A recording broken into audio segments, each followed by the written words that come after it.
আসসালামু আলাইকুম। আপনাদের জন্য আরও একটি নতুন টিউটোরিয়াল নিয়ে আসলাম। এই যে দেখুন, এই ছবি থেকে আমি এরকম কালার ইফেক্ট করেছি। আপনাদের জন্য আমি একটি প্রেসেট দিয়ে দিব, তাহলে আপনারা খুব সহজে যে কোনো ছবিতে এক ক্লিকেই এমন কালার ইফেক্ট করতে পারবেন। তার জন্য প্রয়োজন হবে একটি অ্যাপ্লিকেশান লাইটরুম। এটা যদি আপনার না থাকে, প্লে স্টোর থেকে আপনি ইনস্টল করে নিন। তারপরে গ্যালারিতে চলে আসবেন। গ্যালারি থেকে আপনার কাঙ্ক্ষিত যে কোনো একটি ছবি আপনি এই যে শেয়ার অপশান থেকে এখানে দেখুন অ্যাড টু লাইটরুম, এখানে ইম্পোর্ট করে দিব। তারপরে প্রয়োজন হবে একটি প্রেসেট, যে প্রেসেটটি লিঙ্ক ডিসক্রিপশনে পেয়ে যাবেন এবং পাসওয়ার্ড সাবটাইটেলে দেওয়া আছে। আপনারা সেখান থেকে জিপ ফাইলটি আনজিপ করে নেবেন। তারপরে একই নিয়মে শেয়ার অপশান থেকে এটাও অ্যাড টু লাইটরুমে ইম্পোর্ট করে দিব।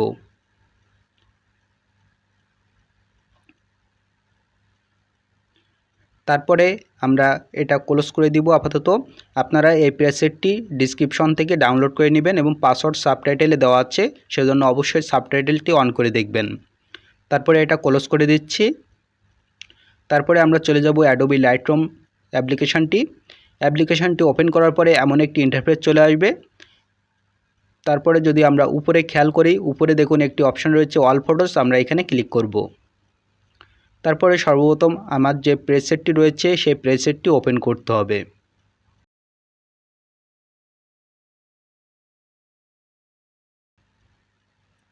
ওপেন হয়ে যাওয়ার পরে এখানে কর্নারে দেখুন 3 ডট নামে একটি অপশান রয়েছে, এখানে ক্লিক করুন। তারপর এখান থেকে দেখুন কপি সেটিং, এখানে ক্লিক করব। তারপরে এই শেষেরটাতে টিক দিয়ে দেব। তারপরে উপরে দেখুন কর্নারে রয়েছে টিক চিহ্ন, আমরা এখানে ক্লিক করব। তাহলে এটা আমাদের কপি হয়ে গেল সেটিংটা। তারপরে কাঙ্ক্ষিত যে কোনো একটি ছবি আমরা ওপেন করছি। ওপেন করে দিয়েছি। ওপেন করার পরে একই নিয়মে এখানে দেখুন 3 ডট অপশান, এখান থেকে পেস্ট সেটিং, আমরা এখানে ক্লিক করব। ক্লিক করার সাথে সাথে দেখুন আমাদের এক ক্লিকে কেমন কালার ইফেক্ট চলে এসেছে। আপনারা এখনও যারা আমার চ্যানেলটি সাবস্ক্রাইব করেননি তারা অবশ্যই চ্যানেলটি এখনই সাবস্ক্রাইব করুন এবং ভিডিওটি যদি ভালো লাগে অবশ্যই একটি লাইক করবেন। আর টিউটোরিয়ালটি কেমন লেগেছে সেটা অবশ্যই কমেন্ট করে জানাবেন। আপনিও চাইলে খুব সহজে যে কোনো ছবিতে এমন কালার ইফেক্ট দিতে পারবেন। এটা খুবই সহজে আপনি করতে পারবেন। এবার আমাদের ছবিটি কমপ্লিট হয়ে যাওয়ার পরে আমরা ছবিটি সেভ করব। সেভ করার জন্য আমরা চলে যাব শেয়ার অপশানে। তারপর এখানে এক্সপোর্ট আছে, আমরা ক্লিক করব।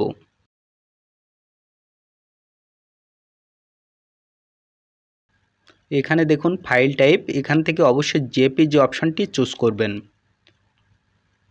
তারপরে এখানে টিক চিহ্নতে ক্লিক করলে আমাদের ছবিটি সেভ হয়ে যাবে গ্যালারিতে। আপনাদের কাছে টিউটোরিয়ালটি কেমন লেগেছে সেটা অবশ্যই কমেন্ট করে জানাবেন।